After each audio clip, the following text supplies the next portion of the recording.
এটা স্ট্রেঞ্জার 2000 একটা সেট, 2000 ওয়াটের সেট স্ট্রেঞ্জার 2000।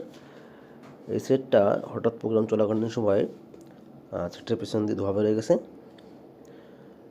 এটা ধোঁয়া বেরোনোর কারণ হচ্ছে এই ক্যাপাসিটারটা ফেটে গেছে। ক্যাপাসিটারটা ব্লাস্ট হওয়ার কারণে ধোঁয়াটা বেরোয়েছে। আমি এখন এই ক্যাপাসিটারগুলো চেক করব যে কোনটা খারাপ। আমরা দেখতে পাই, অলরেডি দেখেছি যে এই ক্যাপাসিটার একটা উপরের থেকে কালো অংশ উঠে গেছে, প্লাস্টিকটা ফেটে সমস্ত তেলগুলো বেরিয়ে গেছে, বেরিয়ে উপরে সার্কিটটা লাগছে। এখন আমরা দেখতে পাচ্ছি যে ক্যাপাসিটারগুলো প্রায় সবগুলো ফুলে গেছে।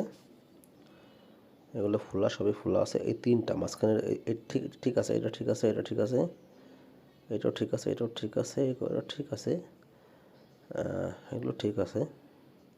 এটা বেশি ফোলা, এটা বেশি ফোলা।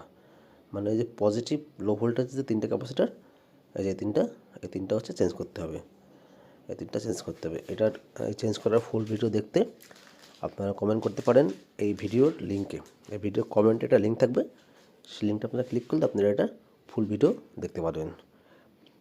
এটা হচ্ছে স্ট্রেঞ্জারটা 2000 ওয়াটের সেট, খুব ভালো একটা সেট, আমার খুব পছন্দের একটা সেট। আমাদের রিপ্রেজেন্টার হচ্ছে, দোকান হচ্ছে ব্রাদার ইলেকট্রনিক্স, মাইপুর যশোর। স্ক্রিনে দেওয়া নাম্বার আপনারা আমাদের সঙ্গে যোগাযোগ করতে পারেন। ধন্যবাদ।